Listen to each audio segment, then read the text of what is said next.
Bueno, tenemos un panel extraordinario en materia de seguros, siempre un tema que es muy interesante en materia arbitral porque siempre hay muchos pronunciamientos en materia arbitral. Entonces, para que introduzca el panel con la doctora Carmenza, el doctor Santiago, el doctor Arturo, le doy la palabra a nuestro moderador. Muchas gracias, profesor Juan Pablo. Muy buena tarde para todos y todas.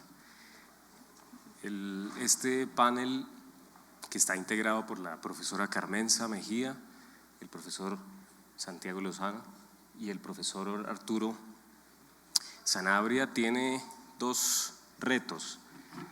El principal, de orden práctico, es hacer un poco ameno este cierre de esta jornada y espero que así lo podamos lograr. Y lo segundo es aterrizar unas problemáticas que parten desde la especialidad en materia de seguros, sí, pero que pueden encontrar en el ámbito arbitral todos aquellos incluso que no estén en el ámbito de esa especialidad de seguros, y por lo mismo, como es una temática que se dice especializada, pero que en todo caso siempre se encuentra de forma transversal en los litigios, la presencia del asegurador garante, por ejemplo, es una temática que envuelve muchísimas dificultades y que requiere siempre valoraciones. Hay tres expertos aquí que pretenden dar unas reflexiones en torno a distintas problemáticas que el panel ha decidido dividir de tal manera que se puedan abordar aspectos del orden internacional sobre la temática de seguros, pasando por una circunstancia bien particular en la que puedan confluir dos ámbitos, el internacional y el nacional, y finalizar, en este caso con el profesor Arturo, con una particular circunstancia del llamamiento en garantía. La profesora Carmenza Mejía se abordará el contrato de reaseguro en el ámbito de arbitraje internacional. El profesor Santiago abordará una particular circunstancia, y es que si es aplicable el parágrafo primero del artículo 37 del Estatuto Arbitral, naturalmente del orden nacional, en el arbitraje internacional. Y allí hará esas consideraciones de tal manera que confluirán dos ámbitos del arbitraje. Es un reto interesante que el mismo profesor Santiago ha propuesto.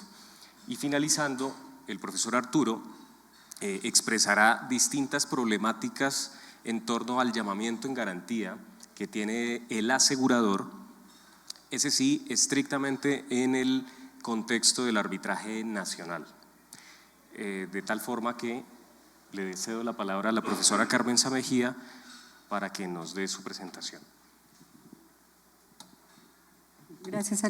Muchas gracias al Comité Colombiano de Arbitraje, al doctor Juan Pablo Cárdenas por esta invitación y la grata oportunidad de estar compartiendo con ustedes en este tan importante foro. Yo me voy a referir en este segmento del panel a ciertas vicisitudes de los arbitrajes internacionales en materia de seguros y de reaseguros, en particular a las múltiples controversias que derivan de la discusión acerca de las leyes, de las distintas leyes que resultan aplicables en el arbitraje internacional, pues dada por supuesto su naturaleza, y los distintos sistemas jurídicos que allí entran a interactuar. Como ustedes bien saben, a diferencia del arbitraje doméstico, en el arbitraje internacional pueden conjugarse varias leyes para regir distintos aspectos del arbitraje. ¿Cuáles son esas leyes? Estas son la ley del pacto arbitral, la ley de la sede o lex arbitri, la ley del contrato o la ley sustantiva o material para el fondo de la controversia, y la ley del lugar de reconocimiento y ejecución del laudo. Voy a referirme en particular a la aplicación de las leyes que, en cuanto determinan la existencia y la validez del pacto arbitral, porque de la validez y de la eficacia del pacto arbitral deriva también la eficacia del laudo y de todo el trámite arbitral. Y esto pues, es en últimas lo que se persigue con un arbitraje, una decisión, un laudo que sea ejecutable, ¿sí? que se pueda hacer exigible en el lugar donde se vaya a hacer efectivo.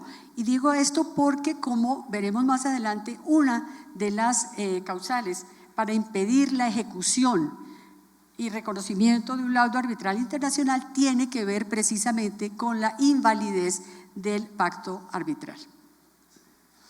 La pregunta que surge inicialmente sería, bueno, ¿bajo cuál ley se examina la existencia y la validez del pacto arbitral en arbitraje internacional? Para responder esta pregunta me quiero referir en primer lugar a los aspectos formales del acuerdo de arbitraje. La Convención de Nueva York de 1958 sobre el reconocimiento y ejecución de sentencias extranjeras, arbitrales extranjeras, que está vigente hoy en 166 países, establece en el artículo 2 que cada uno de los estados contratantes reconocerá el acuerdo escrito, el acuerdo arbitral escrito firmado por las partes, contenido en un canje de cartas o telegramas. Acuerdo arbitral escrito, firmado por las partes o contenido en un canje de cartas o telegramas. Por su parte, el artículo 7 de la ley modelo, propuesta por la Comisión de Naciones Unidas para el Derecho Mercantil Internacional, CENUDMI o UNCITRAL por sus siglas en inglés, con sus recomendaciones del año 2006, dispone que el acuerdo de arbitraje deberá constar por escrito, pero a tono con las formas modernas de comunicación, establece que se entenderá por escrito, que el acuerdo arbitral se entenderá por escrito, uno, cuando quede constancia de su contenido en cualquier forma, ya sea que el acuerdo de arbitraje o contrato se haya concertado verbalmente mediante la ejecución de ciertos actos o por cualquier otro medio. Segundo, que se entiende por escrito mediante mensajes de datos y múltiples formas de comunicación electrónica, ya no solo el canje o el intercambio de cartas o telegramas, como decía la Convención de Nueva York en su época. Tercero, se entiende que el acuerdo es por escrito si una parte afirma la existencia del pacto arbitral en los escritos de demanda o contestación y la otra parte no lo niega. Y por último, se entiende que el acuerdo es por escrito por la referencia que hagan las partes en un contrato respecto de un documento, de otro documento que contenga la cláusula arbitral. La referencia que las partes hagan a otro documento que contiene la cláusula arbitral, se entiende que se incorpora esa cláusula arbitral al contrato por ellas celebrada mediante esa referencia que hagan. Como se ve, pues, de estas disposiciones y de la práctica de arbitraje internacional, esta formalidad del acuerdo por escrito pues se ha flexibilizado muchísimo. Es quizás hoy más importante la prueba de la constancia de que se ha conocido el contenido de la cláusula arbitral, de que se conoce su existencia y de que se ha aceptado por cualquier medio para entender que se ha celebrado y que existe un acuerdo arbitral en arbitraje internacional. En los países entonces que han adoptado esta norma, el artículo 7 de la ley modelo de UNCITRAL, entre ellos Colombia, pues esta norma será la que rija para determinar la existencia del pacto arbitral, si se entiende o no hecho por escrito.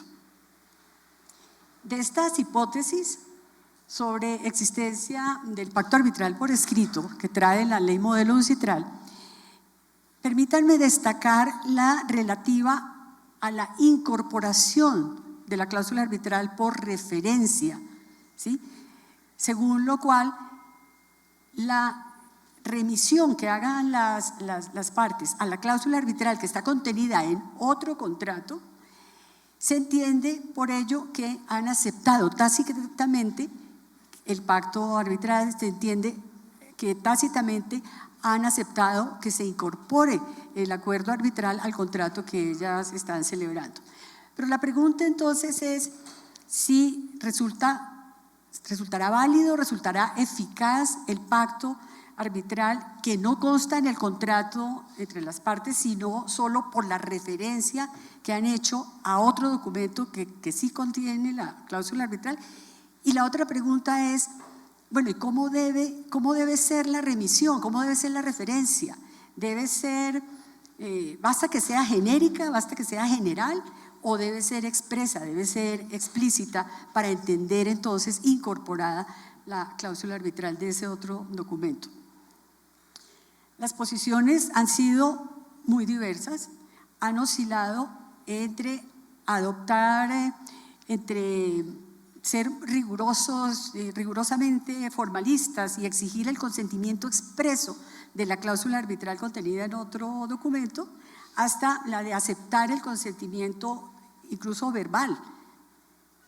Hay dos casos representativos de estas dos tendencias, ¿sí?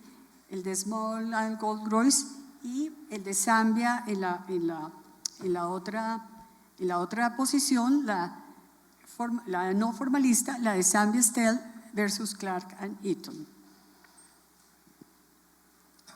En seguros y reaseguros, uno de los casos en que no se exigió la referencia explícita de la cláusula arbitral es el caso de Scandia International Insurance versus Al-Amanah Insurance and Reinsurance. En este caso,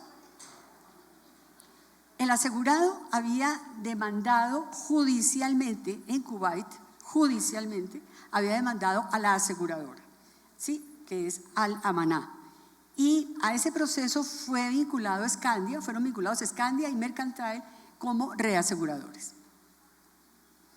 Scandia impugnó la jurisdicción y la competencia del tribunal kuwaití, del tribunal judicial en Kuwait, invocando la cláusula de arbitraje que decía tener en los contratos de reaseguro que tenía celebrados con la aseguradora Al-Amanah, y lo invocó para impedir que el Tribunal Judicial de Kuwait pudiera seguir conociendo de ese proceso.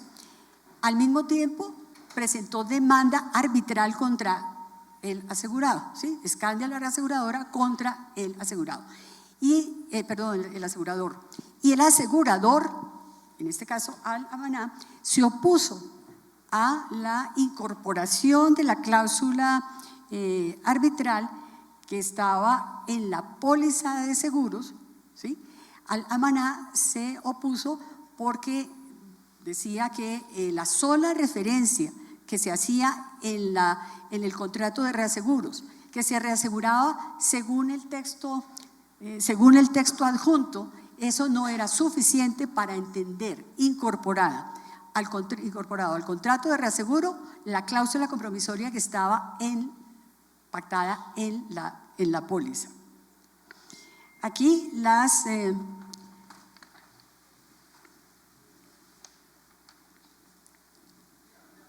en este caso se consideró, sin embargo, que bastaba la referencia general que constaba en el contrato de reaseguro, que simplemente decía se reaseguran los riesgos según el texto adjunto, o sea, según el contrato de seguros adjunto o según la póliza adjunta. Aquí se entendió en este caso que bastaba esa referencia general a la póliza para entender o para tener por incorporada la cláusula arbitral de la póliza al contrato de reaseguro. Pero en otros casos la postura, decía, ha sido distinta, ha sido incluso rigurosamente formalista, sobre todo en controversias entre empresarios y consumidores y controversias de contratos por adhesión. En el caso de seguros, y reaseguros, en el caso de Trygg-Hansa contra la aseguradora Equitas, el acuerdo arbitral constaba en la póliza de seguros de Equitas, ¿sí?, con el asegurado. La reaseguradora demanda judicialmente al asegurador y el asegurador invoca la cláusula compromisoria que había en la póliza de seguro y pidió que se entendiera incorporada al contrato de reaseguro. En este caso, la Corte inglesa determinó que no, que la referencia debía ser explícita, debía hacerse expresamente la referencia a las cláusulas de la póliza que debían entenderse incorporadas en el contrato de reaseguros en este caso. Hay otro caso, el de British American Insurance y Matelec Antica Power. En ese caso no era claro cuáles de las cláusulas que estaban en las pólizas de seguros podían entenderse trasladadas al contrato de reaseguro por una simple referencia de que según la póliza o según el seguro a que se refería. Y en ese caso entonces el tribunal arbitral, en el caso de Trygg-Hansa, el tribunal arbitral decidió que la cláusula arbitral aplicaba para ambos contratos, para el de seguro y para el de reaseguro, y pudo conocer válidamente con ese argumento pues de las diferencias entre asegurador y reasegurador. Finalmente se ha admitido también bajo diversos criterios la extensión del pacto arbitral a terceros no signatarios del pacto. En este caso y en los que hemos mencionado, pues la tendencia quizás que uno puede encontrar ahí es la de privilegiar el arbitraje, es la de preservar en todo caso la cláusula compromisoria. Pero bueno, eso hasta aquí lo relativo a la existencia del pacto arbitral y los requisitos formales. En cuanto a la validez del pacto arbitral, permítanme resaltar la importancia de examinar este aspecto en arbitraje internacional porque, como empezaba diciendo, la invalidez del pacto arbitral puede conducir o bien a la denegación del reconocimiento y ejecución del laudo según la Convención de Nueva York, artículo 5.1a, o bien a la anulación del laudo según el artículo 34 de la Ley Modelo UNCITRAL. ¿Cómo se determina la validez del pacto arbitral en estos casos? Se determina desde dos perspectivas distintas. De un lado, respecto de lo que se denomina la arbitrabilidad subjetiva, en relación con la capacidad de las partes de celebrar pactos arbitrales, ¿sí? Y de otro lado, la arbitrabilidad objetiva respecto de las materias que pueden ser sujetas o sometidas a arbitraje. ¿Bajo cuál ley se determina la validez del pacto arbitral?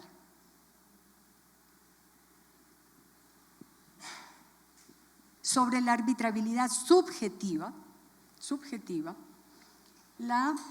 el artículo 5.1a de la Convención de Nueva York nos dice que se puede denegar el reconocimiento y la ejecución del laudo extranjero si la parte contra quien se invoca prueba que las partes en el acuerdo de arbitraje estaban sujetas a alguna incapacidad en virtud de la ley que es aplicable a dicho acuerdo, ¿sí? Si estaban sujetas a una incapacidad en virtud de la ley que es aplicable a dicho acuerdo. Porque pues puede suceder que la ley de nacionalidad de cada una de las partes tenga establecidas restricciones, limitaciones, prohibición de acudir al arbitraje, o puede tener previstas ciertas ritualidades o formalidades o pasos previos para acceder a este mecanismo. Hay países en los que, por ejemplo, las entidades estatales no pueden acceder a arbitraje internacional, no pueden llevar sus diferencias a arbitraje internacional. En estos casos, entonces, conforme a esta norma, la ley aplicable, ¿sí?, para mirar la capacidad o no de las partes para celebrar el acuerdo arbitral es la ley nacional de cada parte, ¿sí?, la ley nacional de cada parte. Esto en cuanto a la arbitrabilidad subjetiva. En cuanto a la arbitrabilidad objetiva, o sea, la que hace relación a las materias de la controversia que pueden ser o no sometidas a arbitraje, tenemos que una primera consecuencia es la de impugnar la jurisdicción y competencia, sería impugnable la jurisdicción y competencia del tribunal arbitral por falta de arbitrabilidad objetiva. En seguros, uno de los casos es el de CLMS Management Services versus Ambis Brokerage of Georgia. En este caso, la controversia se presentaba entre entre asegurados estadounidenses y aseguradores extranjeros. En las pólizas de seguros estaban estipuladas cláusulas de arbitraje obligatorio en las pólizas de seguros, ¿sí?, asegurados estadounidenses y aseguradores extranjeros. El conflicto se presentaba entre la ley estatal de Washington, porque en esta ley estaba prohibido el arbitraje obligatorio en seguros. Y el conflicto entonces se presentaba si esta ley estatal tenía prevalencia sobre la convención, sobre el artículo 2 de la Convención de Nueva York. Hay una ley en Estados Unidos, la ley McCarran-Ferguson, que establece que las leyes estatales en materia de seguros prevalecen, ¿sí?, tienen prelación sobre la ley federal, la ley estatal en materia de seguros. Y la ley estatal de Washington prohibía, ¿cierto?, prohibía el arbitraje obligatorio en materia de seguros, y lo cierto era que en las pólizas de seguros estaba pactado el arbitraje obligatorio. En este primer caso, el noveno circuito sostuvo que la Convención de Nueva York no era una ley del Congreso y que por lo tanto no estaba sujeta a la prelación de la ley estatal y de la ley McCarran-Ferguson, y como resultado entonces los titulares de las pólizas de seguros estuvieron obligados a acudir al arbitraje con las aseguradoras extranjeras. Pero hay que decir que esta decisión entró en conflicto con una decisión previa que había emitido el segundo circuito, en el caso Stephens versus American International Insurance, en la que se sostuvo que ahí sí, según la ley McCarran-Ferguson, predominaba la ley estatal que prohíbe los acuerdos de arbitraje en los contratos obligatorios, en los contratos de seguros. Otra consecuencia respecto de la validez del pacto arbitral es que se podrá denegar el reconocimiento y la ejecución del laudo, según también la Convención de Nueva York en este mismo artículo 5.1a, si se prueba que el acuerdo arbitral no es válido en virtud de la ley a la que las partes lo han sometido, en virtud, si el acuerdo no es válido, en virtud de la ley a la que las partes lo han sometido. Esto pues está implicando que el pacto arbitral, que el acuerdo de arbitraje puede estar regido entonces por una ley escogida por las partes y distinta obviamente de la ley del contrato, etcétera, ¿sí? Y esto pues en principio uno lo encuentra procedente por el principio universalmente reconocido de separabilidad o de separación del acuerdo arbitral respecto del contrato que lo contenga. Pero no es usual, ¿sí? No es usual que las partes en el acuerdo de arbitraje pacten cuál es la ley que escogen para aplicarla al pacto específicamente, para el pacto arbitral. Entonces, en esos casos, ¿qué es lo que se ha determinado? Hay distintas posiciones. En algunos casos se ha dicho que al escoger la ley aplicable al contrato, se entiende que las partes también han escogido tácitamente esa ley del contrato como la aplicable al pacto arbitral, ¿sí? Está el caso de Enca Insat versus OOO Insurance Company, fallado, en este caso fue fallado por la Corte Suprema inglesa. En este caso, la aseguradora había demandado en subrogación al subcontratista como responsable del incendio que se presentó en una planta de energía en Rusia. Y la aseguradora demanda al subcontratista, lo demandó judicialmente en Rusia. El subcontratista se opuso alegando que él tenía cláusula arbitral en su contrato con el titular de la planta de energía de Rusia y que en esa cláusula arbitral estaba previsto que la ley del contrato, la ley de la póliza, era la ley inglesa y que la sede del arbitraje era Londres. En este caso la corte inglesa, y bueno, eso valga decirlo, es una tendencia de las cortes inglesas, basta que se diga que la sede es Londres o que la ley inglesa es la que rige el contrato para que las cortes inglesas encuentren que esa es entonces la ley aplicable al pacto arbitral. Y en efecto, en este caso de Enca, la Corte Suprema inglesa determinó que era procedente el arbitraje, a pesar de que, fíjense, la cláusula arbitral era en el contrato del asegurado con el asegurador, ¿sí? La demanda judicial se había presentado era por el asegurador en subrogación contra el subcontratista. En fin, la Corte inglesa determinó que sí era procedente el arbitraje y que el pacto, en este caso, se regía por la ley inglesa, que era la ley aplicable a la póliza de seguros, la ley aplicable al contrato.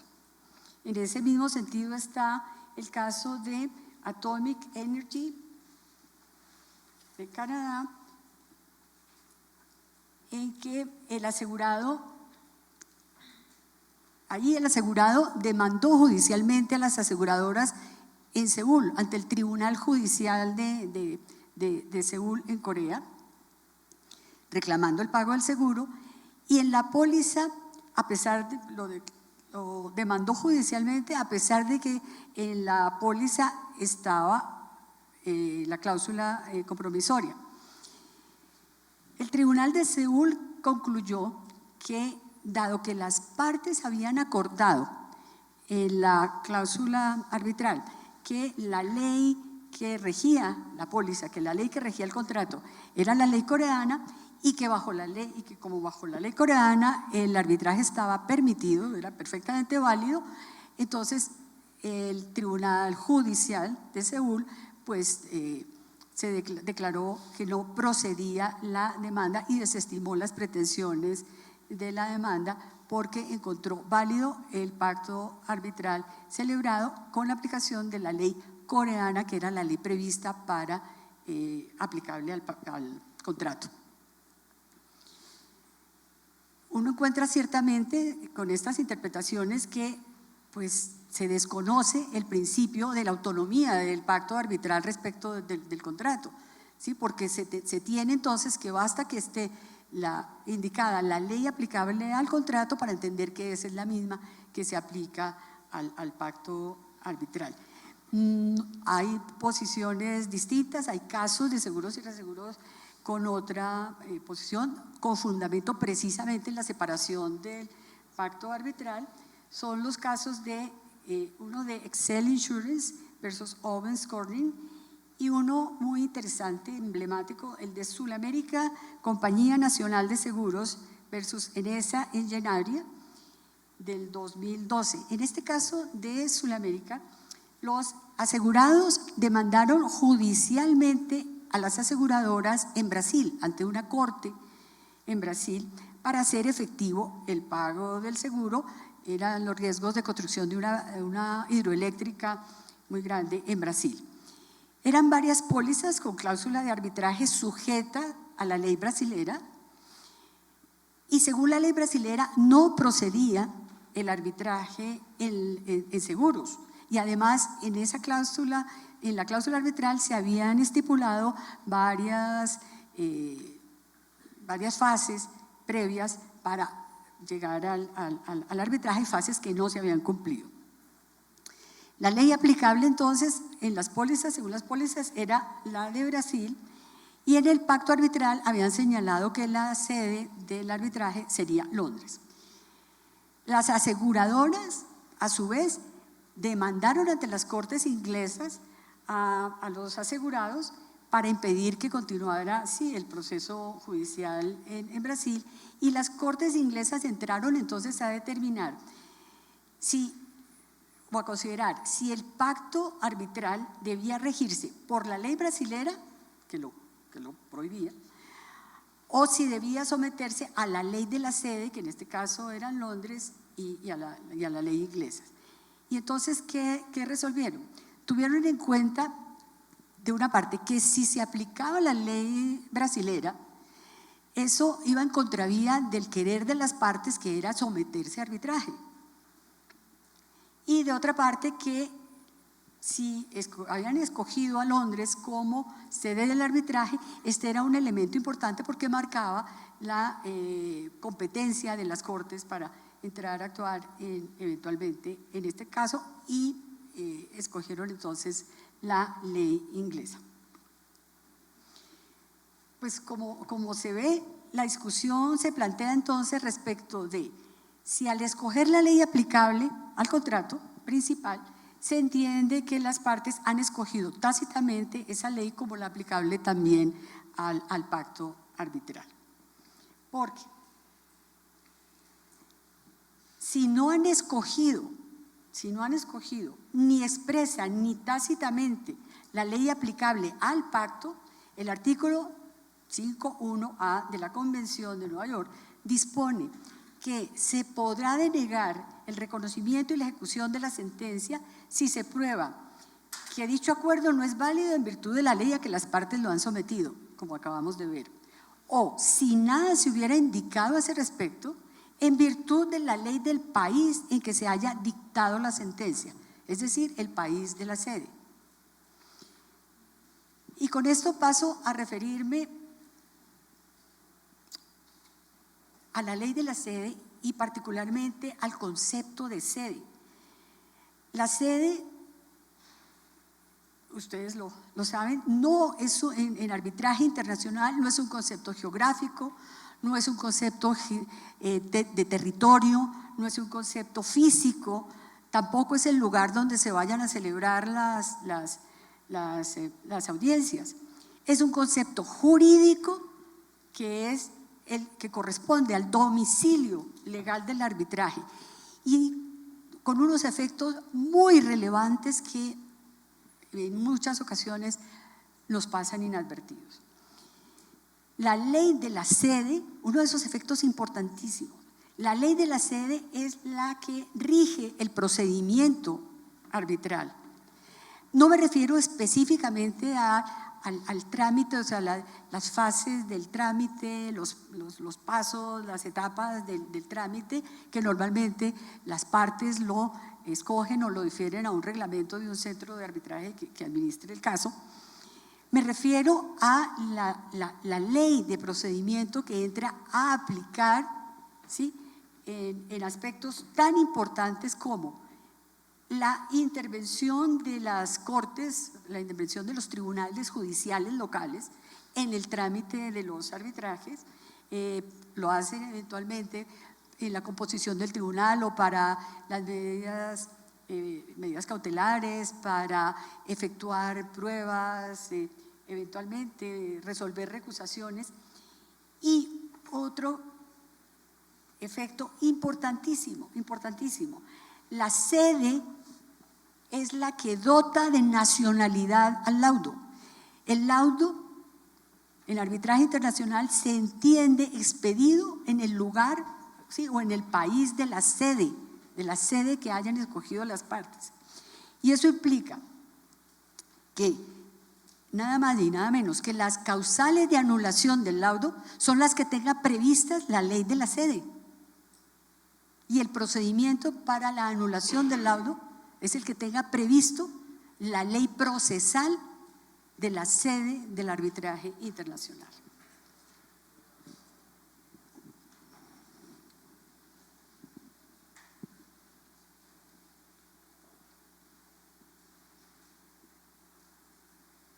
Y finalmente,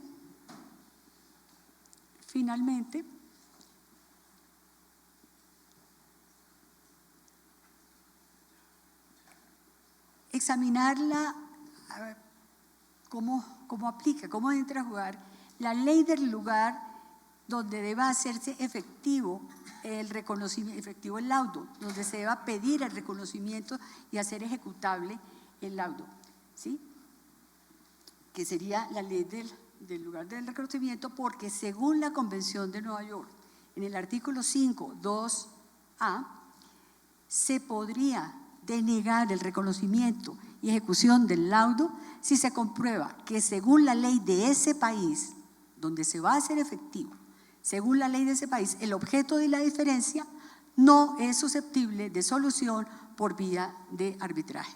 De nuevo, por falta de arbitrabilidad objetiva. Como he podido referirme, ustedes han visto, no hay en esta materia de aplicación de estas distintas leyes, en los litigios de arbitraje internacional, no hay una tendencia que uno pueda decir marcadamente es esta o la otra. Ustedes han visto que hay posiciones disímiles, lo cual me lleva más que a concluir, simplemente con todo respeto, a formular ciertas recomendaciones. Si estamos redactando el acuerdo arbitral, pues tengamos en lo posible, podamos pactar, tengamos previsto pactar la ley aplicable al pacto, arbitral, ¿sí?, independiente de la ley que pueda aplicar al contrato. Desde luego, escoger una ley aplicable al pacto que sea pues proclive, que sea favorable al acuerdo, al arbitraje.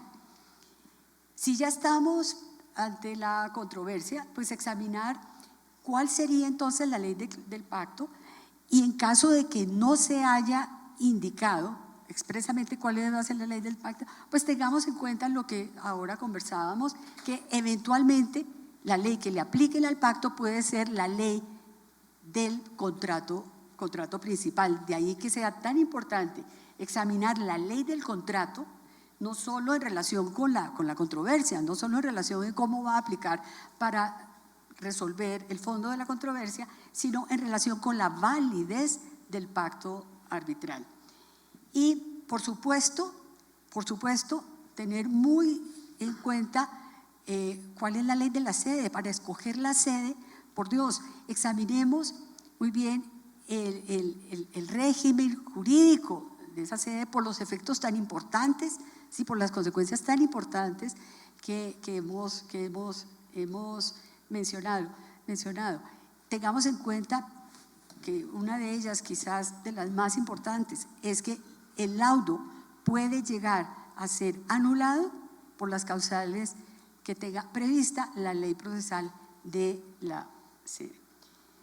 Bueno, y con esto termino mi intervención y Muchas gracias. Muchas gracias, profesora Carmenza.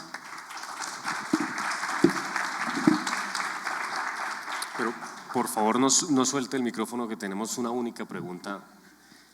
En relación con lo que ha comentado, ante los efectos tan importantes que es escoger la sede del arbitraje internacional, ¿qué pasa si en el pacto arbitral las partes no lo han escogido o no se ponen de acuerdo frente a ello? En esos casos, la ley modelo de UNCITRAL tiene previsto que el tribunal, si no han escogido la sede y si ya al inicio de la controversia no se ponen de acuerdo en escogerla, será el tribunal arbitral entonces el que la determine. Y ojo, ahí sí hay una recomendación muy importante, porque es que estaría quedando en manos del tribunal arbitral, ¿sí?, del panel arbitral, determinar la sede y con esos efectos tan importantes. De manera que la recomendación es a que en los pactos, en los acuerdos y antes de la controversia o al inicio de la controversia, la escojamos y la sepamos escoger. O sea, una sede que tenga experiencia, que su régimen jurídico sea favorable al arbitraje, que examinemos las causales de anulación, a ver qué alcance tienen. En fin, es bien, bien importante, y gracias por la pregunta. Gracias a usted, profesora Carmenza. Profesor Santiago, por favor. Como anticipaba, el profesor Santiago nos disertará sobre una circunstancia particular. ¿Quiere hacerse allí? Adelante. Acerca de la aplicación del parágrafo primero del artículo 37 del Estatuto Arbitral en el arbitraje internacional. Así que adelante, por favor, profesor Santiago. Muchas gracias, doctor Alan. Doctor Juan Pablo, buenas noches. Me place saludarlo y le agradezco mucho esta invitación a participar en tan importante foro. Saludo a mis compañeros de panel, a varios amigos y amigas que tengo en este recinto y a los apreciados colegas. Quiero iniciar mi intervención ante este selecto auditorio memorando que el parágrafo primero del artículo 37 de la ley 1563 de 2012 en forma expresa estableció que cuando se formule el llamamiento en garantía a cualquier persona que haya garantizado obligaciones que tienen su fuente en un contrato que tenga pacto arbitral, queda vinculado a los efectos del mismo. Dicha estipulación puede ser trascendente para el tema que voy a tratar y los conflictos que se presentan sobre este aspecto, porque es que esa norma implica en principio la renuncia a la jurisdicción del garante, a la jurisdicción ordinaria, lo cual puede tener trascendencia en el tema que voy a plantear en esta intervención. Memoremos que el citado parágrafo fue declarado exequible mediante sentencia C-170 de la Corte Constitucional, de la cual fue magistrado ponente el doctor Alberto Rojas Ríos, y de esa providencia para los efectos de esta charla quiero resaltar los siguientes aspectos. Primero, la Corte Constitucional reconoce que la citada norma es eminentemente de naturaleza procesal, no es de naturaleza sustancial, sino procesal, reiterando que si bien el legislador tiene amplias facultades para determinar las reglas de procedimiento, debe hacerla siempre, abro comillas, con respeto a los derechos fundamentales de las personas como el debido proceso y el acceso a la administración de justicia. Traigo a colación este aspecto porque vamos a ver cómo, ante la situación que voy a plantear, es muy factible que se esté denegando en un momento dado al beneficiario de la garantía o del seguro el acceso a la administración de justicia. En segundo lugar, la sentencia hace especial énfasis en el principio de la voluntariedad o la libre habilitación de las partes para acogerse a la jurisdicción arbitral y renunciar a la jurisdicción ordinaria, con apoyo en el artículo 116 de la Constitución Nacional, que desde luego este grupo de expertos conoce ampliamente. La Corte considera que el llamado en garantía no es parte en el proceso, sino un tercero que tiene una relación jurídica sustancial con una de las partes y por eso puede estar llamado a responder en alguna condena. Este principio tiene relevancia por cuanto si se vincula al garante no como llamado en garantía, sino como parte o como litisconsorte, evidentemente tendrá que pedirse la adhesión o aceptación expresa al pacto arbitral. En cuarto lugar, y quiero mencionarlo porque me parece interesante desde la óptica del arbitraje internacional por los principios de buena fe que mencionaremos, la Corte entiende que el principio de voluntariedad propio del arbitraje se cumple en cuanto el garante acepta afianzar o garantizar unas obligaciones en un contrato que ya tiene un pacto arbitral. Y pues todos sabemos que la decisión de la Corte expresamente dijo que se aplicaba la norma en comento únicamente a aquellos seguros, fianzas o garantías que fueran emitidos con posterioridad a la vigencia de la ley. La norma, pues en los arbitrajes de linaje nacional, si bien tienen algunas dudas, el doctor Sanabria de pronto se va a referir a algunas de ellas, ha habido algunas discusiones, pero el tema es relativamente pacífico. Sin embargo, se puede dar y se da de hecho una situación que voy a sintetizar así. Se celebra un contrato entre dos partes que bien son de nacionalidad diferente o de domicilio diferente, o están involucrados intereses económicos de comercio internacional, y por esta circunstancia incluyen en el texto un acuerdo de arbitraje, pero de naturaleza internacional, señalando un país sede donde se ventilará, como lo decía mi apreciada amiga la doctora Carmenza, el concepto de la sede en el Tribunal de Arbitraje Internacional es de especial trascendencia. Simultáneamente, como también es usual, el contratante exige al contratista que preste una garantía, bien de cumplimiento, de pago de prestaciones sociales, de buen manejo del anticipo, que puede ser una fianza, una garantía bancaria o una póliza de seguros, la mayor de las veces una póliza de seguros, pero ese contrato no tiene cláusula compromisoria y tampoco se adhiere al pacto arbitral internacional. Como puede verse, pues estamos ante una curiosa situación jurídica que puede generar serias y graves controversias. Meditando sobre este aspecto, consideré que habría que dilucidar los siguientes aspectos.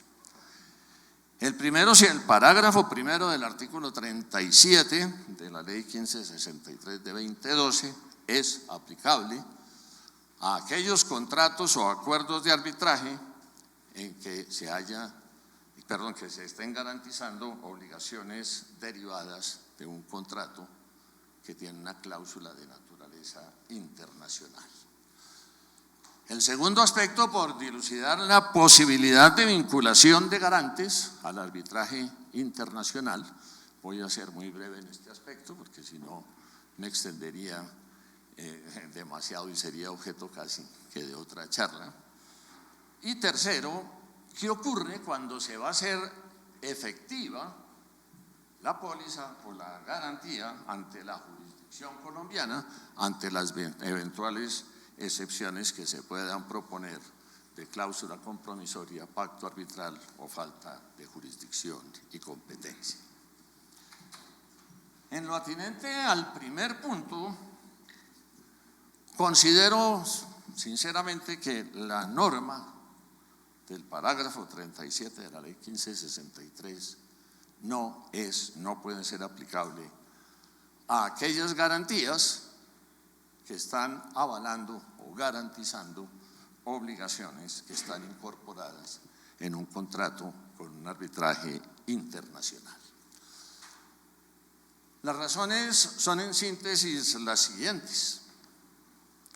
Primero, a nivel universal, en forma globalizada, esto aquí todos lo sabemos, se reconoce que el arbitraje es de naturaleza convencional, supone un acuerdo de voluntades, sin entrar a definir si se trata o no de un negocio jurídico. Lo cierto es que tiene su fundamento en la autonomía privada, en la declaración privada de los contratantes, como lo ha reconocido la doctrina y la jurisprudencia.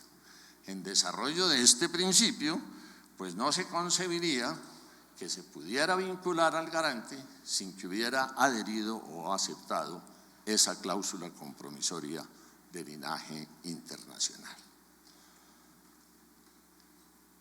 Concordante con lo anterior, y aquí también lo mencionó quien me antecediera en el uso de la palabra, el requisito de forma siempre será necesario. Habrá que tener prueba del pacto arbitral o del acuerdo de arbitraje, como se denomina a nivel internacional, para que pueda concurrirse ante esta jurisdicción que aplica en forma excepcional.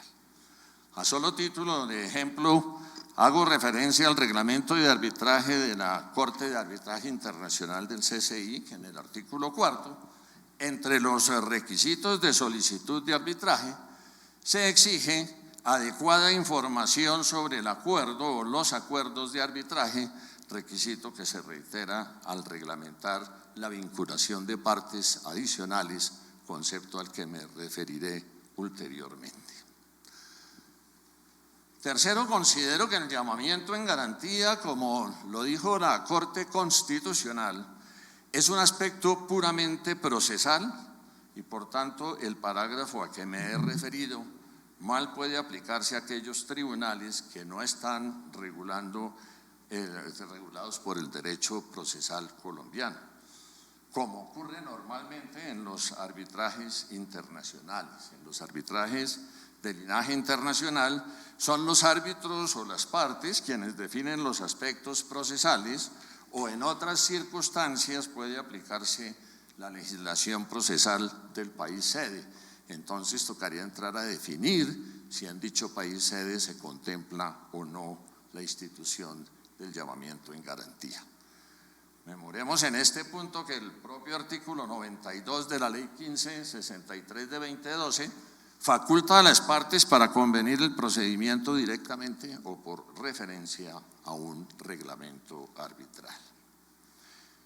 Cuarto, la norma en comento se aplica a llamamientos en garantía y desde luego para poder pretender aplicar el parágrafo de Marras al arbitraje internacional sería necesario definir si en el reglamento respectivo o en la ley procesal del país sede se contempla la institución del llamamiento en garantía. El parágrafo se aplica, esto también es importante esta parte, el parágrafo que vengo comentando se aplica cuando se llama en garantía, mas no cuando se inicia una demanda directamente por el beneficiario contra el garante. Cuando se acude a esa demanda directa, pensemos en que se convoque a un tribunal de arbitramiento al contratista y a su garante. La institución que se aplica es la aceptación del pacto arbitral por ser demandado o bien porque debe intervenir como litisconsorte necesario o litisconsorte cuasi necesario. Quinto, por regla general y concretamente en el reglamento de arbitraje de la CCI se establece que las partes determinan cuáles son las normas aplicables a la controversia que se ha sometido a su consideración, circunstancia que puede generar y genera de hecho un conflicto normativo entre el contrato garantizado y los contratos de seguros o de garantía, habida consideración que estos últimos se rigen por la ley colombiana, puesto que fueron contratos de fianza o de seguro o garantía otorgados bajo la legislación colombiana. Esto cobra mayor validez cuando hacemos referencia a los contratos de seguros de cumplimiento, cuando en sus condiciones generales se hacen normalmente múltiples y variadas referencias a normas del Código de Comercio e incluso en algunas de los condicionados generales se dice expresamente que el contrato se rige por las leyes de la República de Colombia. Sexto, desde luego, en razón de los principios de competencia arbitral, en mi sentir es el árbitro que funge como juez, el que está llamado a definir la posibilidad de vinculación de terceros. Desde esta óptica considero que pues mal pueden los jueces colombianos entrar a opinar si es viable o no esa vinculación o esa adhesión al acuerdo de arbitraje, como lo reconoce expresamente el artículo 79 de la Ley 1563 de 2012, cuando otorga plenas facultades al árbitro en principio o en razón de la competencia indubio pro árbitro que todos igualmente acá conocemos. Por todas estas razones, yo considero que no se puede invocar el parágrafo primero del artículo 37 tantas veces mencionado para sustraer de la jurisdicción colombiana las reclamaciones que haga el beneficiario de la fianza o garantía ante el garante. No obstante lo anterior, debo hacer referencia a las posibilidades de vinculación de garantes en el arbitraje internacional. Como ya lo anuncié, pues de todas formas, a modo de apretada síntesis, en el seno del arbitraje internacional se conocen dos instituciones, si bien no se conoce, yo no conozco el tema del llamamiento en garantía que se hubiera ventilado en arbitrajes internacionales, pero sí se conocen dos instituciones que permiten vinculación de esos terceros. La primera, la de las partes adicionales, y he tomado como referencia el reglamento de arbitraje de la CCI, que contempla este tipo de partes adicionales. En efecto, en el artículo 7º de dicho reglamento se permite a las partes incorporar a una parte adicional al arbitraje, para lo cual debe elevar la respectiva solicitud. Es importante rescatar que en la solicitud de incorporación al arbitraje, entre la información que se exige en dicha solicitud, está la prevista en el numeral 3º del artículo 4 de tal reglamento, que es precisamente el acuerdo o acuerdos de arbitraje. Entonces, si se presentara la solicitud de vinculación de una parte adicional, pues quien haga la solicitud de vinculación indudablemente va a tener el tropiezo de no tener en el contrato de seguros o en la fianza o garantía una cláusula de arbitraje de naturaleza internacional. Desde luego tendrá que intentar hacer valer que la cláusula prevista en el contrato garantizado resulta ser aplicable a la fianza o garantía.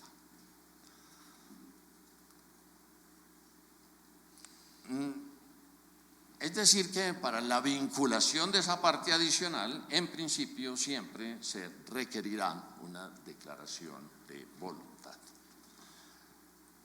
En el reglamento que estuve mirándolo detenidamente no se contempla la intervención de terceros, como sí se contempla en la legislación nuestra, y menos aún pues el llamamiento en garantía, a menos que se entendiera la vinculación como parte adicional como la vinculación de un tercero.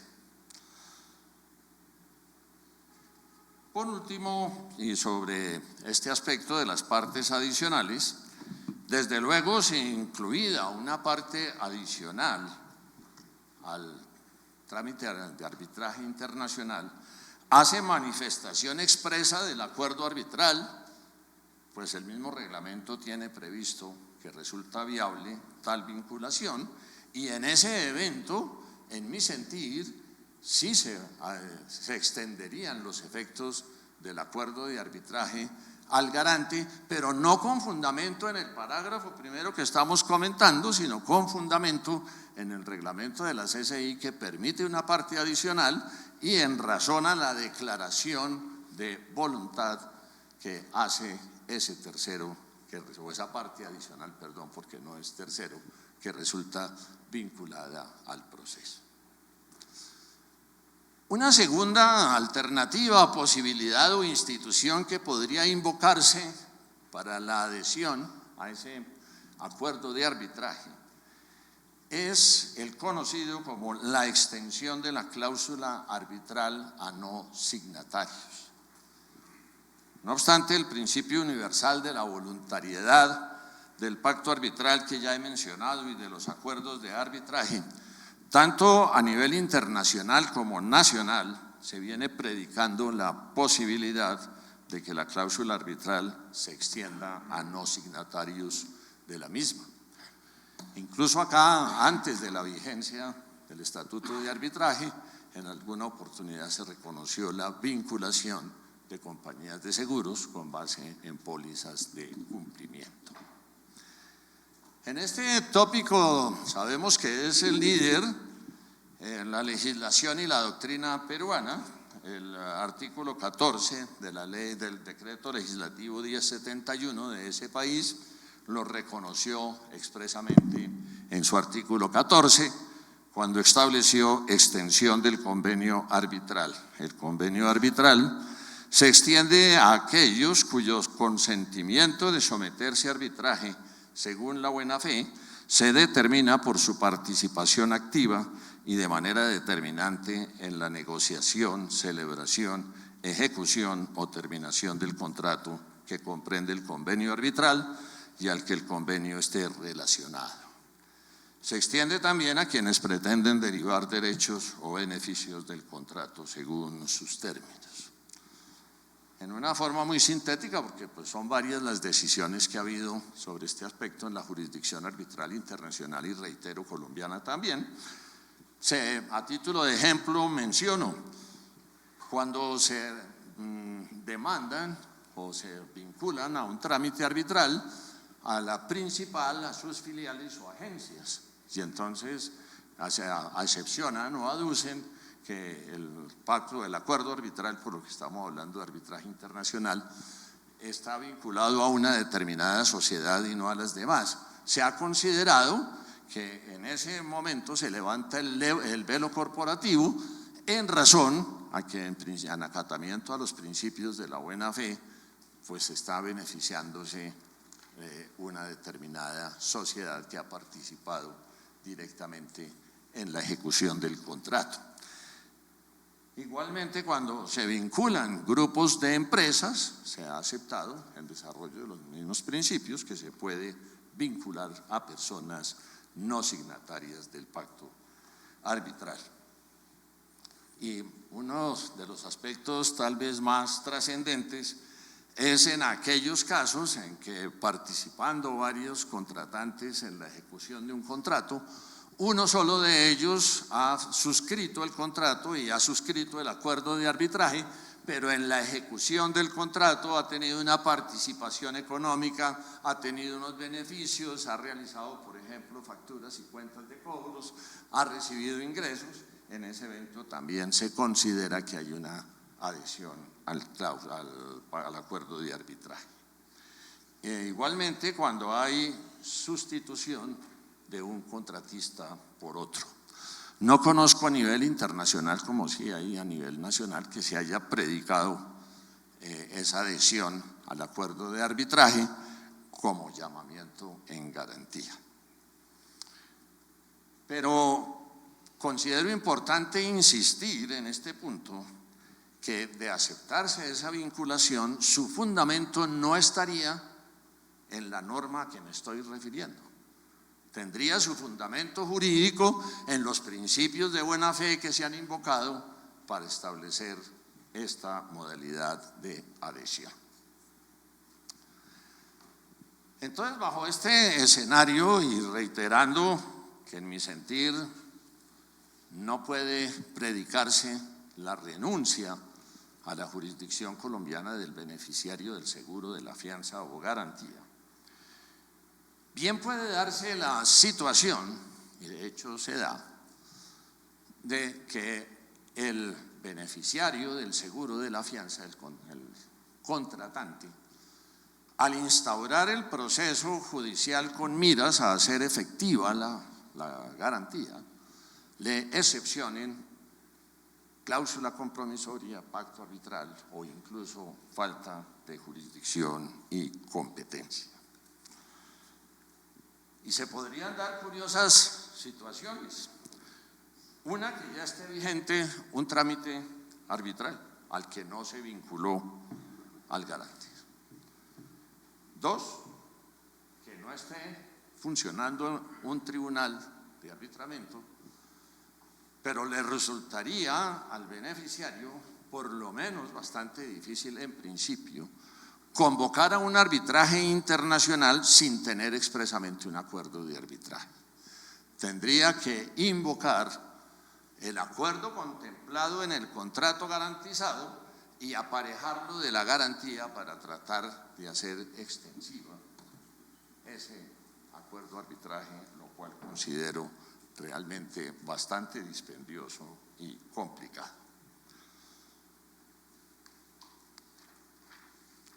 Entonces, ahí es donde yo planteo y he planteado la inquietud que me ha surgido, es hasta dónde se puede presentar una negación al acceso a la administración de justicia.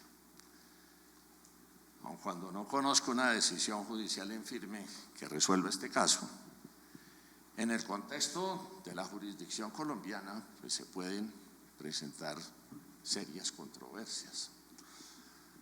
Recordemos que en nuestra patria se ha reconocido la autonomía de la prestación asegurada frente al contrato garantizado. Es decir, no es necesario convocar a procesos simultáneamente al contratista y al asegurador, sino que bien pueden, así como pueden demandarse los dos simultáneamente o demandarse al uno y hacer llamamiento en garantía, también se puede, y de hecho se presentan y se han presentado demandas, yo tengo incluso algunas en curso en la Corte Suprema de Justicia, donde se ha demandado directamente a la compañía de seguros sin intervención del contratista garantizado. Lo que sí he considerado, y con esto discrepo en forma respetuosa de algunas decisiones judiciales, es que a ese proceso toca vincular al contratista garantizado como litisconsorte cuasi necesario, porque las decisiones que se lleguen a tomar afectan en alguna medida la sentencia que tome puede llegar a afectar las obligaciones o el incumplimiento de tales obligaciones. Debo decir en este punto que pues es una discrepancia mía con varios de los jueces, pero hay cantidades de funcionarios judiciales que ya han manifestado que no es necesaria esa vinculación.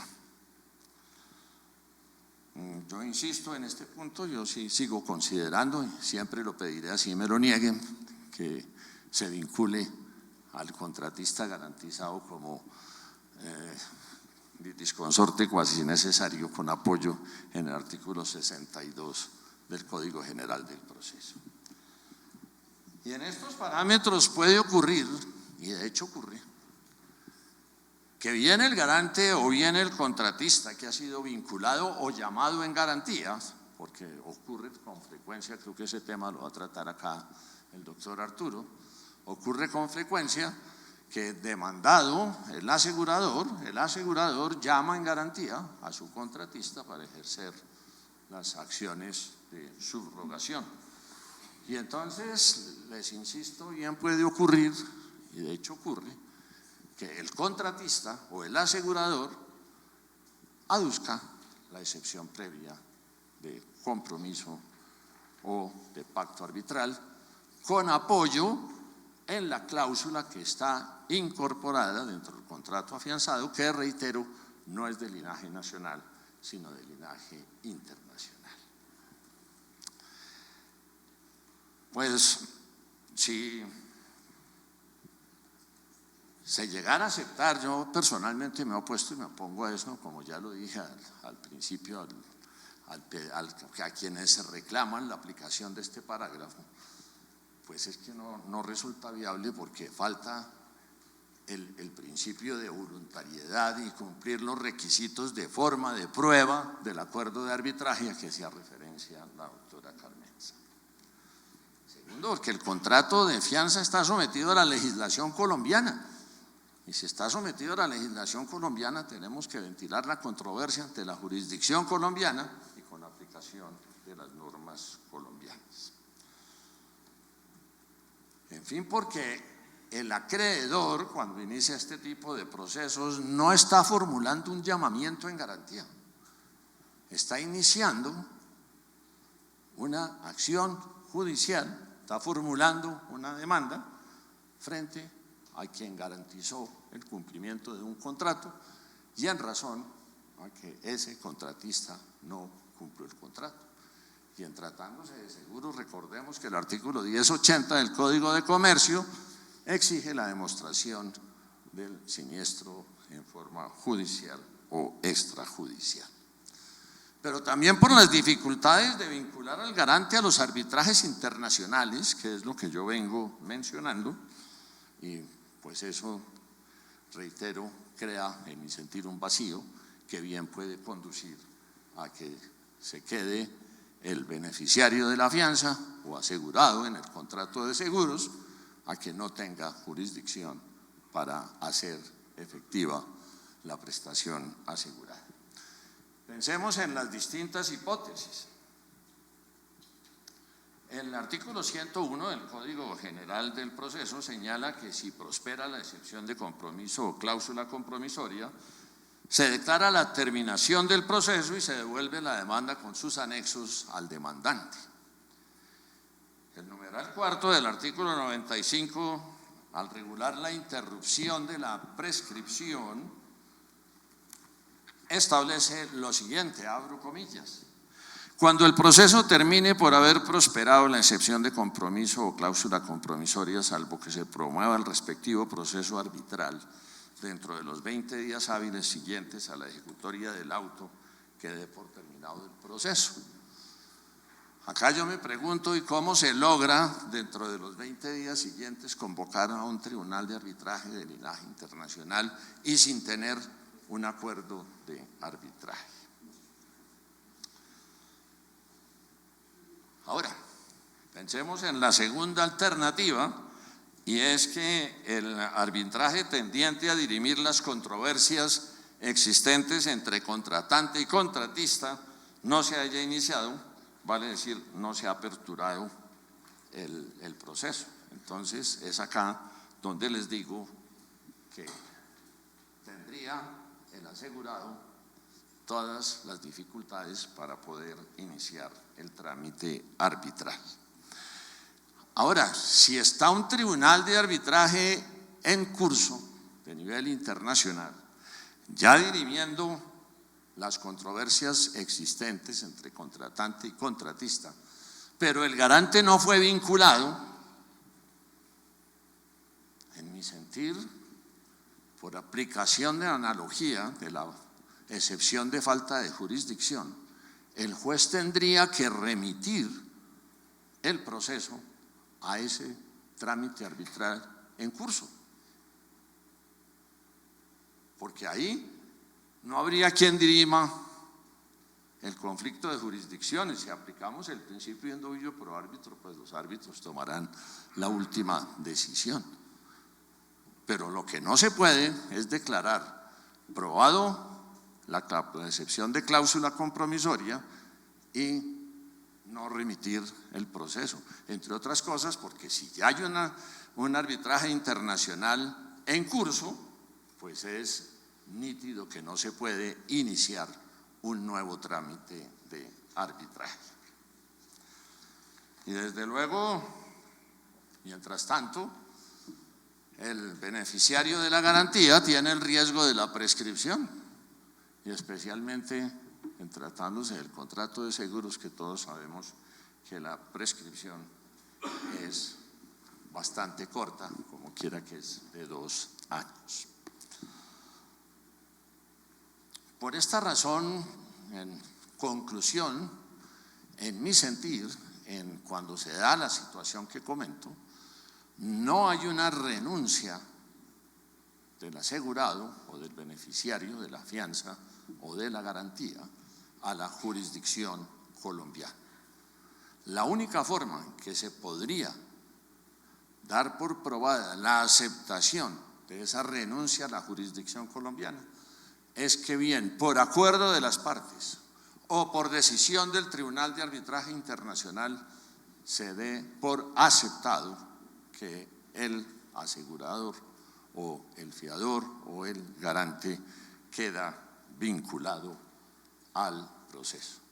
Y les repito, al trámite arbitral internacional. Les repito que en estos eventos el fundamento de la vinculación del garante no puede estar en el parágrafo que tanto hemos mencionado acá. El fundamento estaría en los principios internacionales que regulan las partes adicionales o la adhesión de las partes a quienes no han suscrito el pacto arbitral. Y hablando del tema de si ya está en trámite un trámite arbitral y se declarara aprobada en Colombia la excepción de pacto arbitral o cláusula compromisoria y por estar en trámite se aplicara, como yo lo reclamo, los principios que regulan la excepción de falta de jurisdicción, vale decir que se debe remitir al juez competente, vamos a tener otro tropiezo porque el artículo 7º, por ejemplo, en el caso del reglamento de arbitraje de la CCI, no permite la inclusión de partes adicionales después de nombrados los árbitros. Entonces tendríamos un escollo más, con la salvedad, reitero, que hubiera una aceptación de las partes para integrar ese tribunal de arbitramiento. Esas son las inquietudes que tengo sobre este tópico y nuevamente muchas gracias, doctor Juan Pablo, por esta invitación y a mis compañeros de panel. Gracias, profesor Santiago. Una pregunta precisamente por la invitación reflexiva que usted hace y la alusión a la legislación peruana. ¿Sí considera usted que algún tipo de participación o interacción del asegurador en la ejecución del contrato o ante la existencia del siniestro pudiera legitimar o habilitarlo para integrarlo al proceso arbitral internacional? Sí, eventualmente yo creería que sí. Leyendo uno las decisiones internacionales y la doctrina internacional, un autor peruano que se me olvida el nombre en este momento, uno de los aspectos donde más se ha reconocido la extensión de la cláusula arbitral a no signatarios es en aquellos eventos en que ese tercero, que no fue signatario del acuerdo de arbitraje, tiene una participación activa en la ejecución del contrato o en el desarrollo del contrato o en los beneficios económicos que se puedan diferir de él. Yo pienso, se me ocurre en este momento, aquellas ocasiones en que notificado un siniestro al asegurador, es bastante usual que el asegurador comience a tomar medidas tendientes a evitar que se consolide un siniestro, a buscar soluciones para terminar las obras o para terminar la ejecución del contrato. Se firman en ocasiones otros CIEs o ampliaciones o prórrogas con aceptación del asegurador. Yo creería que en esos casos se pueden llegar a dar las circunstancias que se ha reconocido en la doctrina internacional para aplicar la extensión de la cláusula arbitral a no signatarios. Muchísimas gracias, profesor Santiago. Gracias. Y cerramos nuestro panel con la intervención del profesor Arturo Sanabria, como ya les había anticipado, aterrizado en las diversas y seguramente sí polémicas circunstancias en las que se participa el asegurador al ser vinculado como llamado en garantía en los procesos arbitrales domésticos. Así que por favor, profesor Arturo, adelante. Gracias.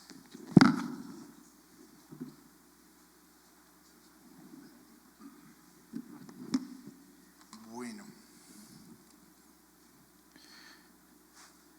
¿cómo funciona esto?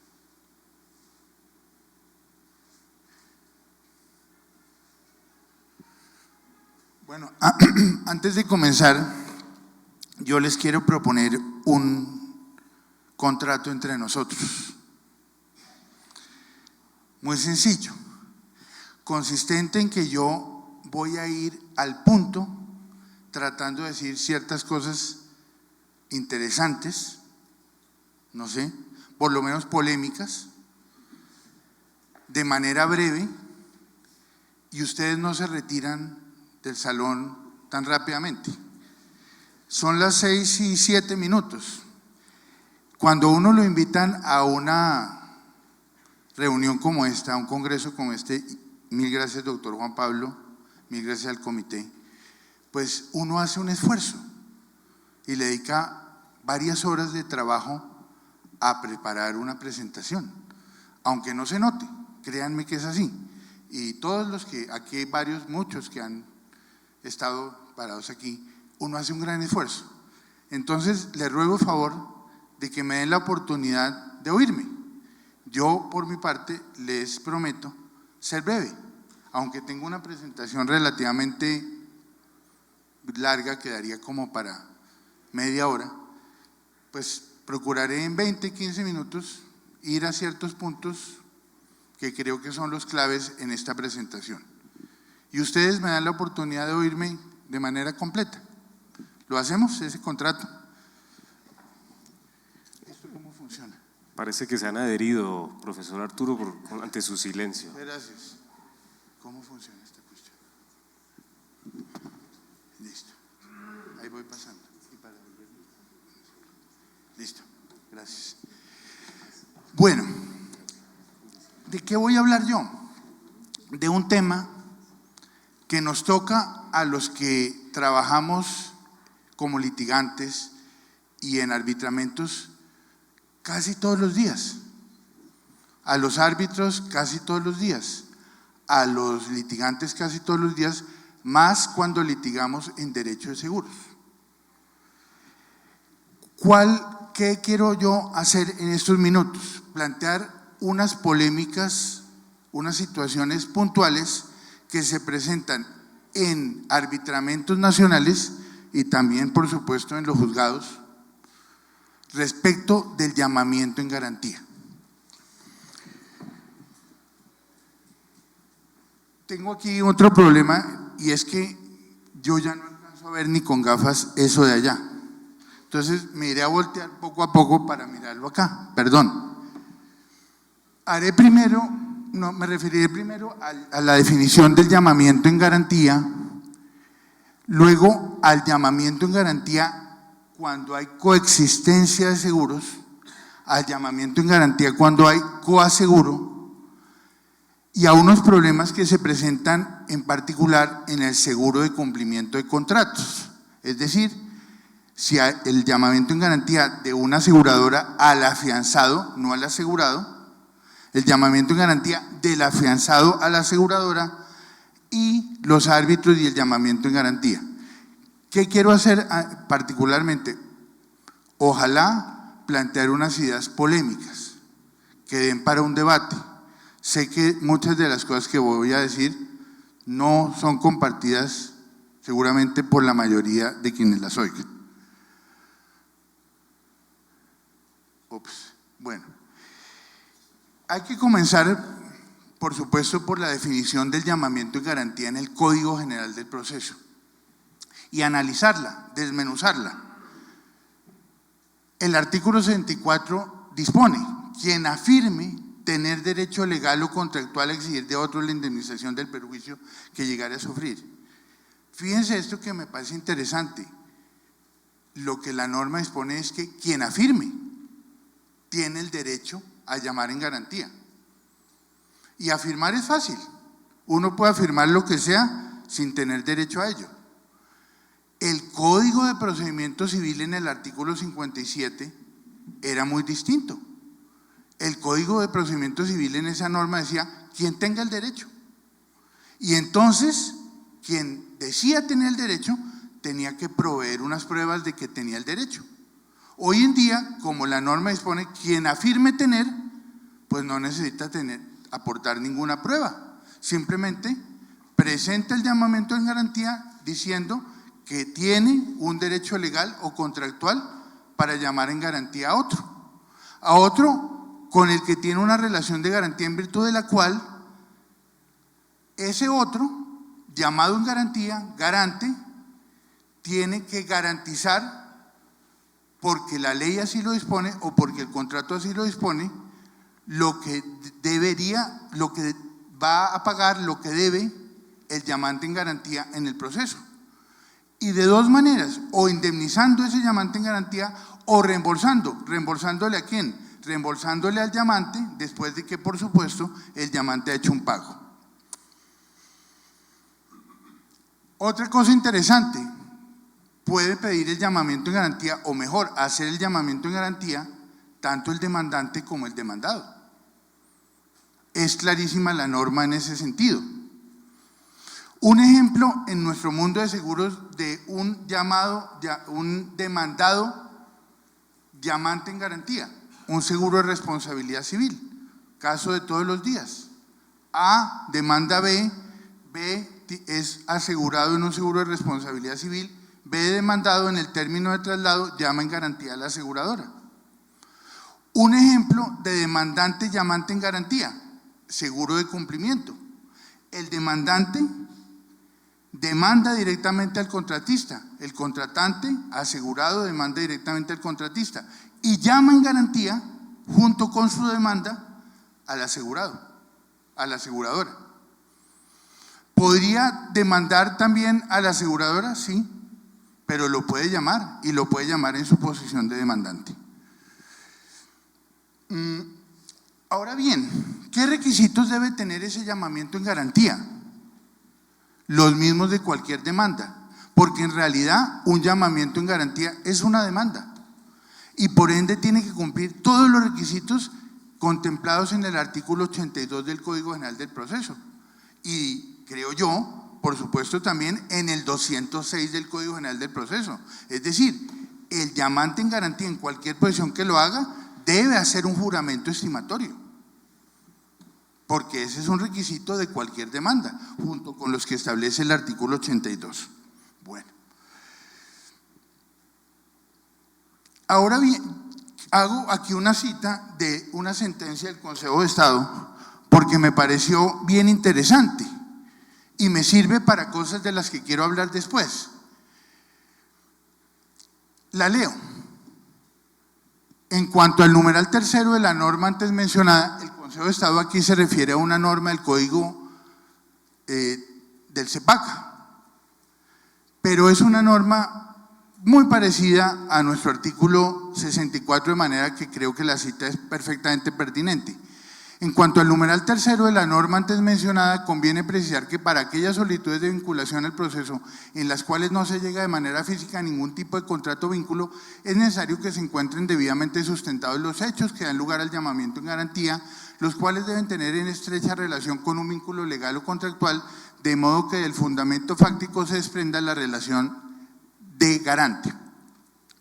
Y esta es la parte que me parece más interesante. En ese orden de ideas, si bien la regulación contemplada en la Ley 1437 de 2011, ahí podríamos decir el artículo 64 del Código General del Proceso, estableció que para formular un llamamiento en garantía basta con la afirmación de la existencia de un vínculo legal o contractual, no puede pasarse por alto que los argumentos en que se fundamenta esta figura jurídica pueden ser susceptibles de control para evitar un trámite infructuoso de la Administración de Justicia.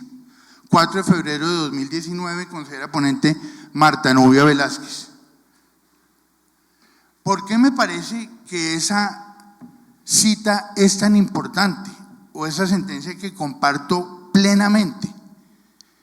Desde ya voy anunciando las cosas que seguramente serán polémicas, porque el hecho de que se diga que quien afirme tener un derecho legal o contractual sea lo que establece la norma, en mi opinión eso no quiere decir que los jueces o los árbitros deban admitir cualquier llamamiento en garantía, que es lo que yo veo, y seguramente ustedes también en la práctica, pasa todos los días.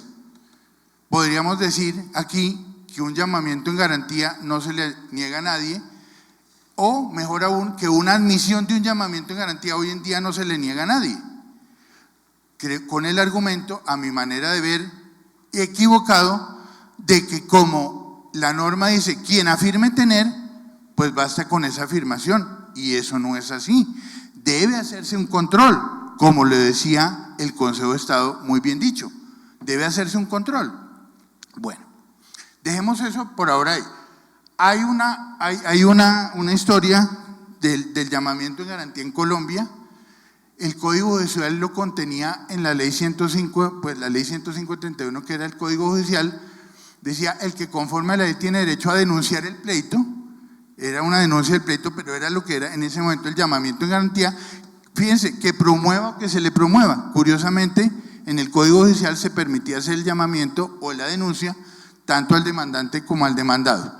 Luego, nuestro artículo 57 del Código de Procedimiento Civil decía, como les decía, quien tenga el derecho legal o contractual. Y por eso, al final decía, acompañará la prueba si quiera sumar y el derecho a formularla.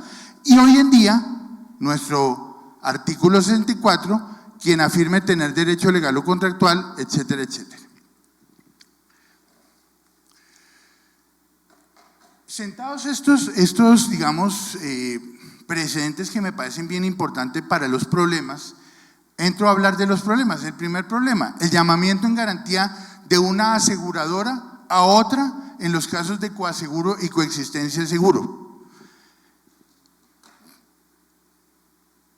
Por si de pronto hay aquí, seguramente no, pero personas que no estén tan familiarizadas con el derecho de seguros, puedo decir muy brevemente que un coaseguro existe cuando hay varias aseguradoras, pero esas varias aseguradoras se pusieron de acuerdo para, de consumo, en conjunto, amparar un mismo riesgo.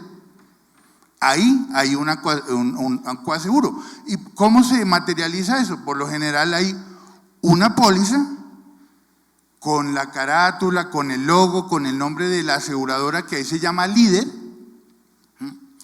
y en la carátula de esa póliza los nombres y, ojo, los porcentajes que cada una de esas aseguradoras ampara. Entonces, por ejemplo, dice Suramericana y abajo dice CHOP 10%, Mundial 40%, Allianz 50%. Entonces ahí hay un coaseguro con 4 o con 3 coaseguradoras. Bueno, hice mal porque entonces Suramericana no tendría nada que ver. 50 Suramericana, 25 otras 2. Entonces tenemos un coaseguro de 3.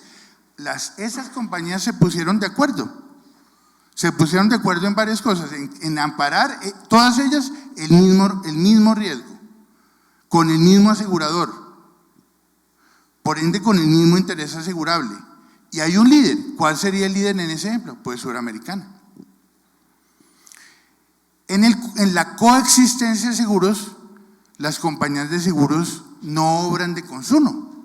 Por lo general, en la coexistencia de seguros, ¿qué pasa? Que el asegurado o el tomador resuelve de buena o de mala fe amparar el mismo riesgo con varias compañías de seguros. De buena fe sería el caso, por ejemplo, de que una persona tiene un carro y en vez de ampararlo con una compañía de seguros, lo ampara con varias, por pedacitos. Sería muy raro, pero eso se puede hacer.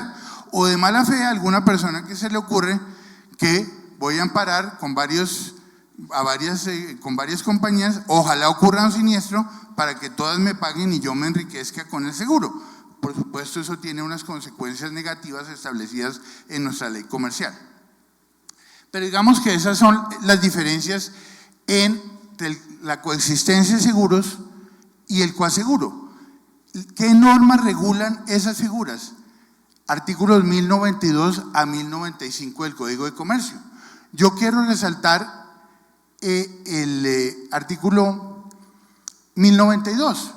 En el caso de pluralidad o coexistencia de seguros, los aseguradores deberán soportar la indemnización debida al asegurado, ojo, en proporción a la cuantía de sus respectivos contratos.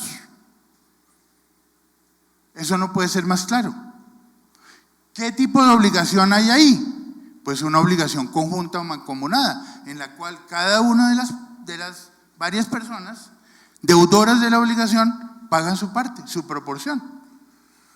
El artículo 1095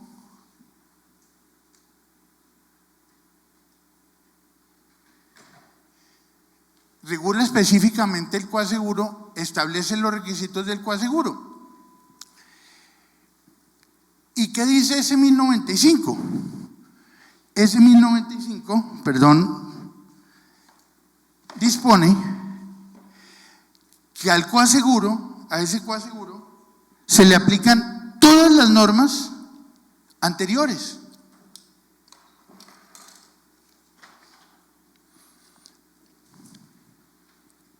Artículo 1095. Las normas que anteceden, ¿cuáles son las normas que anteceden? Pues claramente desde el 1092 en adelante, donde está hablando del mismo tema. Las normas que anteceden se aplican igualmente al coaseguro, en virtud del cual dos o más aseguradoras, a petición del asegurado o con su aquiescencia previa, acuerdan distribuirse entre ellos determinado seguro. En suma, ¿a dónde voy? Según la ley colombiana, no puede ser más claro que cuando hay una coexistencia de seguros o un coaseguro, las diferentes compañías de seguros involucradas responden de manera proporcional, es decir, conjuntamente. En suma, no hay solidaridad. No hay solidaridad. Quiero resaltar una cosa. Por alguna razón que, para ser muy sincero, no tengo del todo clara, el artículo 1092 es considerado por la ley comercial colombiana una norma de orden público. En derecho de seguros tenemos una cosa que a mí me parece maravillosa y creo que debería haber en todas las demás disciplinas, que hay una normita al final de seguros, el 1162, que nos dice, mire, estos artículos se pueden modificar, estos no. Y el 1092 no se puede modificar por disposición del 1162. Es decir, el 1092, que es la norma que establece la proporcionalidad o la obligación conjunta, no es modificable. Es una norma de orden público. Y el 1095 dice que a ella, que al coaseguro, se le aplican las mismas normas.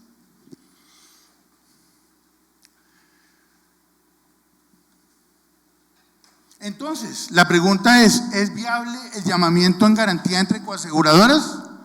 La respuesta contundente, clarísima, por lo menos para mí, es no. Claro que no. Una coaseguradora no puede llamar en garantía a otra coaseguradora. Una coexistente de seguros no puede llamar en garantía a otra coexistente de seguros. No puede. ¿Por qué? Por una razón muy sencillita. Porque no existe ninguna relación de garantía entre ellas. Porque en caso de que una de ellas sea condenada, no puede pedir que las otras indemnicen, ni mucho menos que le reembolsen, porque son obligaciones conjuntas. ¿Qué sí puede pedir una compañía de seguros y debe pedirlo? Si la demandan a ella sola, que solamente la condenen a la proporción que ella debe, punto, presentando una excepción. Pero últimamente, lo he visto ya varias veces, lo que hace la única compañía de seguros demandada es llamar en garantía a sus coaseguradoras. ¿Por qué? Perdóneme, lo voy a decir de manera bien clarita, por la ignorancia de muchos árbitros y jueces en materia de seguros. Así de sencillo. Porque se han dado casos en que los árbitros y los jueces, al final del proceso, condenan al 100% del pago a la única compañía de seguros llamada, lo cual es una aberración. Entonces, ¿qué hace la próxima vez esa misma compañía de seguros? Dice, no, Yo la próxima vez llamo en garantía a todo el mundo. ¿Y los árbitros qué hacen? Admitir el llamamiento en garantía, equivocadamente. ¿Por qué? Una coaseguradora, una coexistente no puede llamar en garantía. Y desde ya entonces lo planteo. Perdón. ¿Qué deberían hacer los árbitros o los jueces en ese momento? Inadmitir el llamamiento en garantía. Pero lo que uno ve es que los jueces dicen, los árbitros y jueces lo mismo, dicen, pero uno esperaría más de los árbitros, ¿no? Perdón, paréntesis. Los árbitros dicen, no, admitamos para adentro y durante el proceso vamos a mirar. No, eso no es así, porque es que mientras el proceso, la compañía de seguros tiene que nombrar abogados. Aquí estoy litigando en causa en contra mía, pero tiene que nombrar abogados, tiene que pagar honorarios de árbitros, tiene que incurrir en gastos, tiene que hacer reservas, sin ningún fundamento jurídico, ninguno. Entonces, no, es que la norma del llamamiento en garantía dice quien afirme. Claro, quien afirme. Y cuando se trata de una cuestión de prueba, es lógico que se admita para mirar en el proceso si existen pruebas o no de la existencia de la relación de garantía, claro. Pero es que aquí en el tema de las coexistencias y el coaseguro no hay nada de prueba. Es un tema de puro derecho, de puro derecho. Las coaseguradoras y las coexistentes tienen obligaciones conjuntas. ¿Qué debe hacer, en mi opinión, un árbitro? ¿Sí? Aquí inadmito el llamamiento en garantía porque no se cumplen los requisitos del artículo 64 del Código Penal del Proceso, punto. No hay llamamiento en garantía. Eso no es lo que está pasando.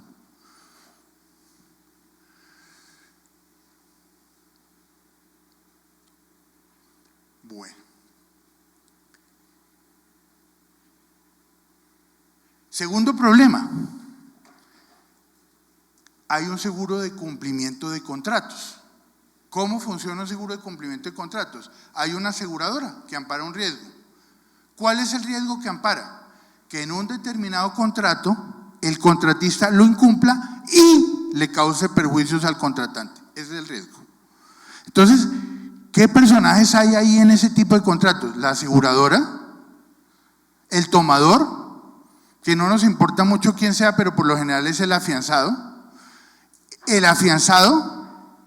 y el asegurado. ¿Quién es el asegurado? El titular del interés asegurable, es decir, aquella persona que puede sufrir un perjuicio en su patrimonio si se incumple el contrato. Ese es el asegurado. ¿Quién es el afianzado o garantizado? Aquella persona que por incumplir el contrato le puede causar perjuicios al asegurado. Ese es el esquema de un contrato de seguro de cumplimiento de contrato estatal o privado. Ese es el esquema. La pregunta, entonces, dicho eso, ¿cuáles son las preguntas que surgen de aquí?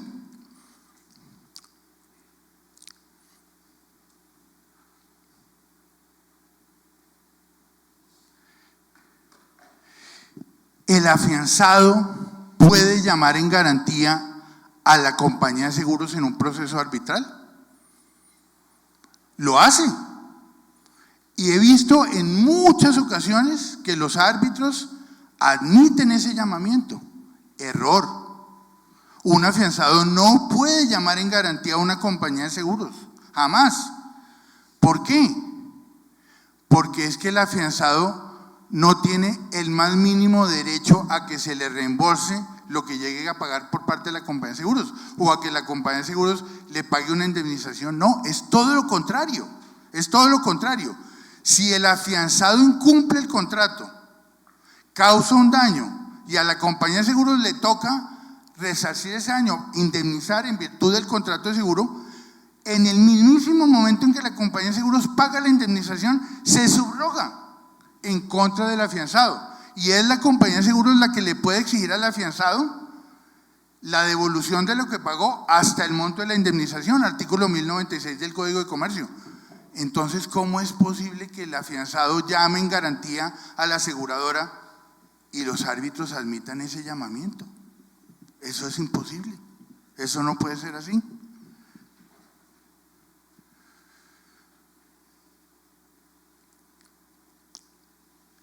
Aquí cito un laudo arbitral relativamente reciente, 11 de agosto del 2022, en donde precisamente ocurrió eso, pero aquí los árbitros muy bien establecieron que ese afianzado no podía llamar en garantía a la compañía de seguros.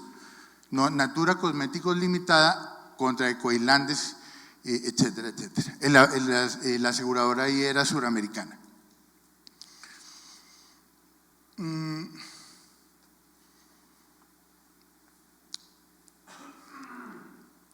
Y ahora viene otro problema, que creo que me parece incluso más interesante, es ¿la aseguradora puede llamar en garantía al afianzado en un proceso arbitral o judicial? ¿Puede? Recuerden, la aseguradora, cuando paguen, si el proceso termina así, si el proceso termina declarando la responsabilidad del asegurado y por ende que la aseguradora debe pagar, cuando la aseguradora paga se subroga. Pero cuando la aseguradora paga, ¿qué ha dicho el Consejo de Estado? Que no puede hacer ese llamamiento en garantía. ¿Con qué argumento? Con el argumento de que como aún no ha pagado, no tiene el derecho legal de exigir el reembolso. Y ateniéndose a la literalidad del artículo 64, niega el llamamiento en garantía de la aseguradora al afianzado. Me parece que eso es una gran equivocación y me parece que es un error. Aquí hay una sentencia del Consejo de Estado donde se establece eso, 4 de abril del 2018. Pues la subrogación supone una potestad que se activa así, solo si ha ocurrido el pago de la indemnización, etcétera. Es decir, como no ha ocurrido el pago de la indemnización, no tiene el derecho a llamar en garantía. Si se hace una interpretación exegética, me parece a mí reducida, que ignora principios importantes del derecho procesal y particularmente la economía procesal, pues eso es correcto.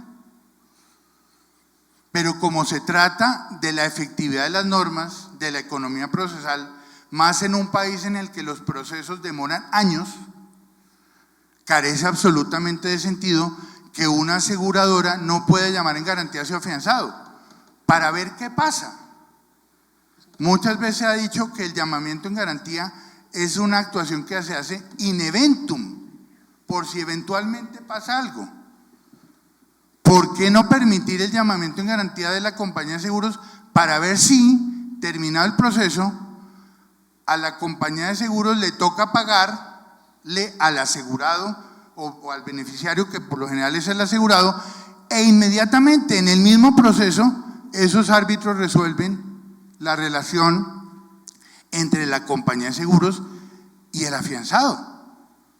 Porque la compañía de seguros por el pago tiene el derecho de que el afianzado le pague. ¿Por qué no de una vez? ¿Por qué someter a la compañía de seguros a 5, 6, 7, 8 años de proceso? O a que haya habido una prescripción. Eso carece de sentido. Cito dos frases que me encontré haciendo arqueología jurídica y que me llamaron mucho la atención para esto. Giovenda al respecto dice: el llamamiento es un homenaje al principio de la economía de los juicios y a la conveniencia de decidir de una sola vez y de una sola manera los puntos que son comunes a la acción principal y a la acción de regresión. El profesor Davis, 1962 el libro, ¿no? Sin duda alguna lo ideal es que así suceda en todo caso el llamamiento en garantía, porque nada justifica que sea necesario un segundo juicio entre garantizado y garante para que aquel obtenga el resarcimiento que le corresponde. Muchas gracias, muy amables.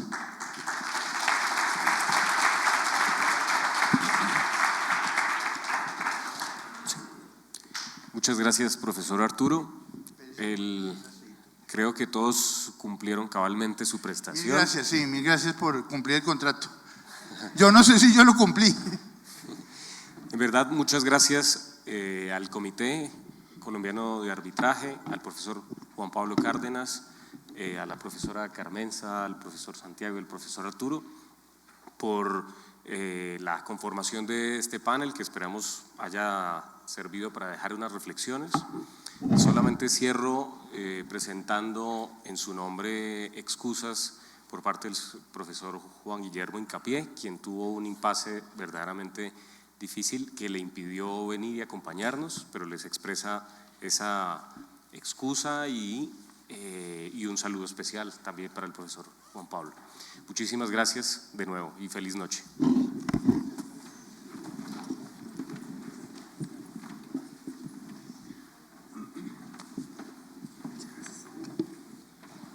Muchas gracias a todos y entonces nos vemos mañana a las 8 de la mañana para continuar con el Congreso.